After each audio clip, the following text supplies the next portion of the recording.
Translate this, and my $1 million salary is yours, the millionaire sneered. The maid glanced once and began to speak fluently.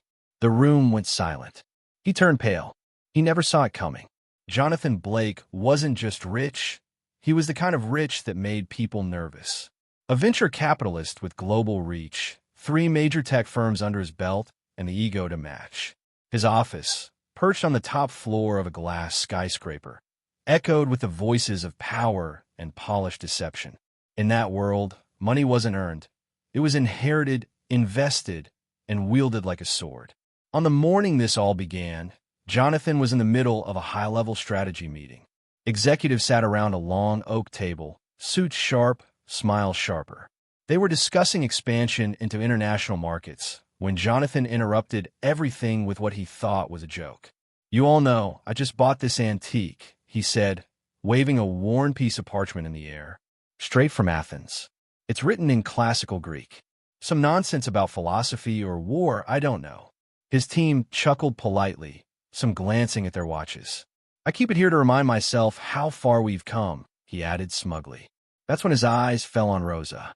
She was at the far end of the boardroom, silently cleaning the glass windows. Dark-skinned, mid to late 20s, and quiet. Rosa had worked in the building for over a year, pushing a cleaning cart through the halls of millionaires like she didn't exist. Jonathan grinned to himself. "Hey, Rosa," he called out loudly, cutting through the meeting chatter. She turned, surprised. "Come here a second." The room grew quiet, curious. Rosa approached slowly. "Let's have some fun," Jonathan said, holding up the document. "Translate this," he added with mock seriousness, "and I'll give you my salary for the month. That's over $100,000, by the way." A few people laughed uncomfortably. An intern's eyes widened. Rosa looked at him, then at the parchment. She took it gently from his hand, glanced at it for barely a few seconds, and began to speak. Fluent classical Greek rolled off her tongue with calm precision. Her voice was clear, her tone confident. She didn't just read it, she explained it, giving historical context and alternate meanings. Some jaws dropped. One executive leaned forward, stunned. Jonathan's smirk faded instantly. When Rosa finished, she handed the scroll back with a composed nod. Jonathan stared at her, speechless. The room was frozen. Rosa returned to her cleaning cart like nothing happened. But everyone knew. Something had just changed forever. Jonathan Blake was never the kind of man to be humbled. He was used to winning, used to commanding attention, and used to walking into a room like he owned the air. But in that moment, watching the maid he had mocked speak fluent ancient Greek in front of a room full of Ivy League graduates, he had no idea how to respond. The silence in the boardroom hung heavy. No one dared make sound. A few eyes flicked toward Rosa, who had returned to cleaning the windows like nothing extraordinary had happened. But something had. Jonathan tried to laugh it off, forcing a chuckle. "Well, guess I'll be cashing out my salary then," he muttered, but no one laughed this time. The energy in the room had shifted. Even his most loyal executives were looking at him differently. Rosa's voice, that quiet command of language, had pierced through their carefully built walls of superiority. Jonathan felt it like a sting. Who was this woman? A cleaner? Fluent in ancient Greek? Was it a trick? A setup? He had to know. "Rosa," he said, standing up and adjusting his cuffs. "Where did you learn that?" She didn't look up.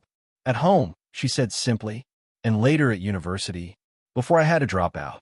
That last sentence hit harder than she intended. Jonathan's brows furrowed. "You went to college?" She nodded. "Classical languages major. I was on scholarship until my mother got sick. Bills don't wait." Her tone was polite but sharp, carrying a weight that no one could ignore. Jonathan glanced at his executives, most of whom had never had to choose between tuition and survival. "Why are you working here?" he asked, trying to keep his tone neutral. Rosa finally turned to him, calm and composed. "Because rent doesn't care if you've read Homer in the original dialect," she replied. That line hit the boardroom like a slap. No arrogance, just truth. The kind of truth that makes people uncomfortable. The kind that leaves no room for excuses. Jonathan looked genuinely lost for words.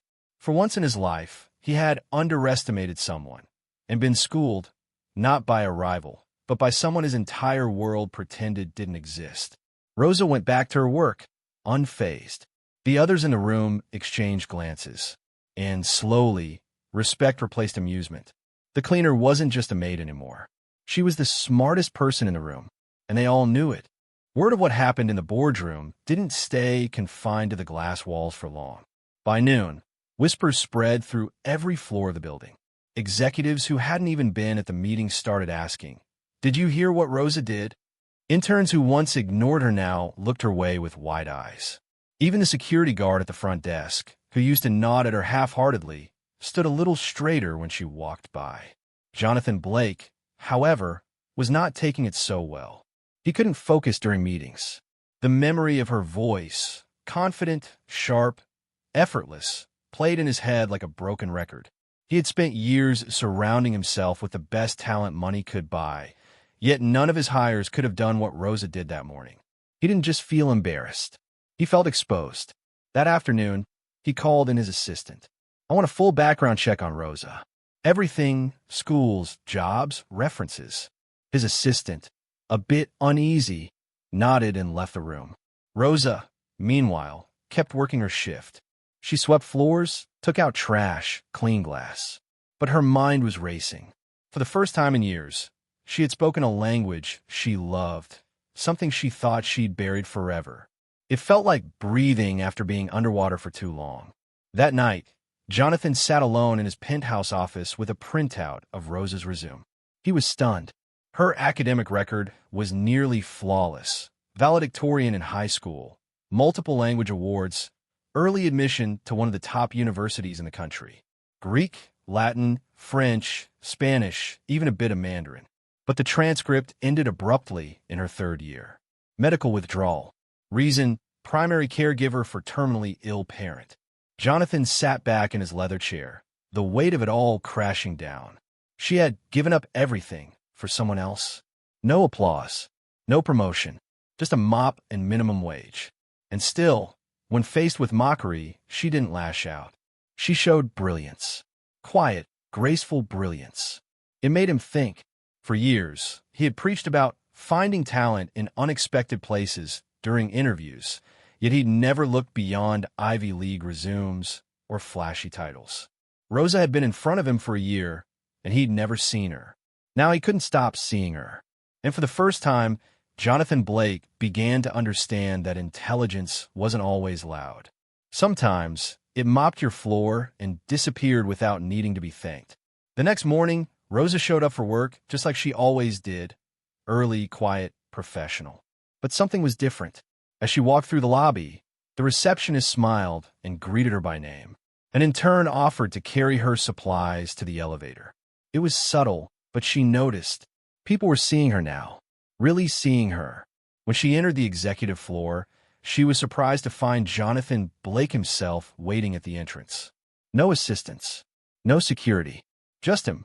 "Rosa," he said, nodding respectfully. "Can we talk?" She hesitated but nodded. He led her not in the boardroom, but into his private office, a place she had only ever cleaned after hours. He offered her a seat. She didn't take it. "I want to apologize," he began, his voice less sure than usual. "What I did yesterday, that was disrespectful. You didn't deserve that." Rosa didn't say anything. She just waited. Jonathan continued. "You were the most brilliant person in that room, and I treated you like a punchline. That's on me." He paused, then slid a folder across the desk. Rosa opened it and raised her eyebrows. Inside was a formal offer letter from Blake Global. "What is this?" she asked cautiously. "It's a position," he said. "Cultural liaison and historical analyst. Full benefits. Triple your current salary. You'll work directly with our international investment team, especially in projects that involve historical land, language, or art." Rosa blinked. "You created a job for me?" "I created a job because of you," he corrected. "You exposed a weakness in how we evaluate talent.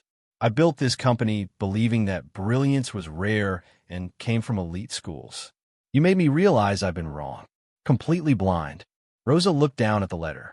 It was a dream offer, the kind of role she would have applied for years ago if life hadn't torn her plans apart. But something in her hesitated. I didn't do what I did for a reward, she said quietly. Jonathan nodded. I know. That's exactly why you deserve one. For the first time, Rosa smiled, but only slightly. She didn't give him an answer right away. She closed the folder, stood up, and said, I'll think about it. Then, just like always, she walked out with her cart, leaving Jonathan alone with the silence.